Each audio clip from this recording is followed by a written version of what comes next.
Friendly reminder, don't forget to either email me or comment below any questions you may have. Or you can DM me if you want a more private conversation. As I mentioned in the previous video, when we were listening to your other classmate, in this, I mentioned that words are so important, and a mere change of spelling can bury a history, right? So, prime example is you can call something Kish or Kush, right? Kush can be an entire history of Creek Indians, and Kish can be a food group, right? But really, just by switching one letter, you hide or bury a whole history of people, and that's how your history can be lost. So it's up to you to discuss with your family members because every family has a designated person who holds the Bible or holds the history of the family. They often try to share the history with the family, but life is lifing and people are just not interested. But then when you get of a certain age, now you want to know where you come from. You may want to teach your kids about your history, and you just don't have it. I encourage you to find these family members within your own families and sit down with them. Take them out to lunch or dinner and ask them all the questions you need. Also, we are partnered with StoryCorp. You are welcome to go to storycorp.com, okay? And you, from your phone, can record these stories, or you can record these interviews with you and your family members.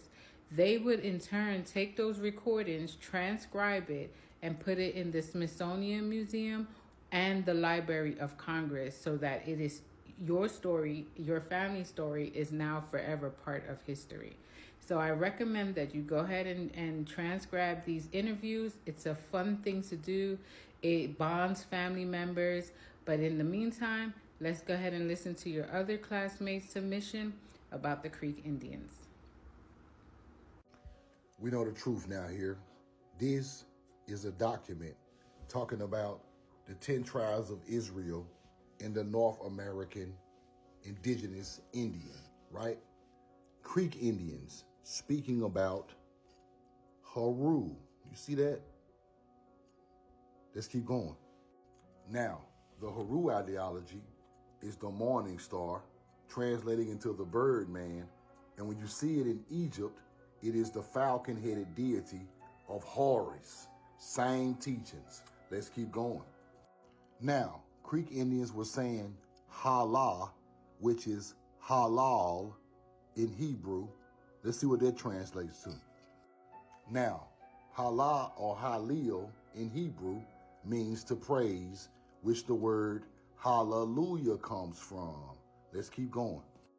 Now, let's look at the word Kish. See what that translates into. Kish. In ancient Egyptian inscriptions, Ethiopia is termed Kish. Why is Creek Indians in North America talking about Kish? Let's see what other civilization got a connection to Kish. Now, Kish, the Kish temple in Sumerian, is that of praising the temple. Kish in Samaria. Let's go look at the Kish temple. Whoa, starting to look like a mound over there in Mesopotamia. Let's keep going.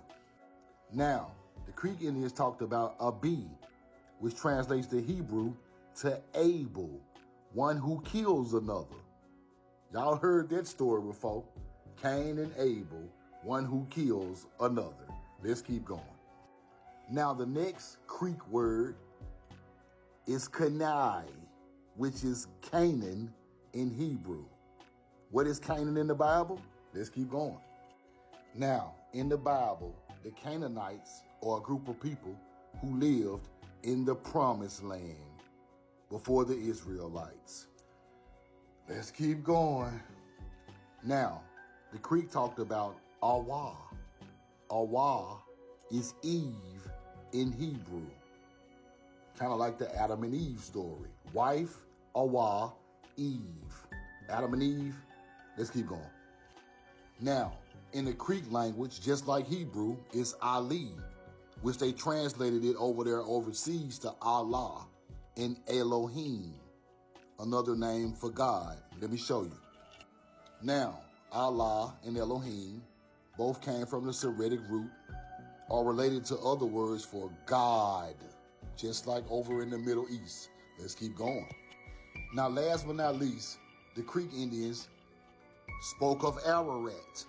Ararat is in Hebrew, and Ararat is in the English language. Let's go see what Ararat means. Ararat is associated with the landing place of Noah's Ark in the Bible. I'm done, man. We know the truth now.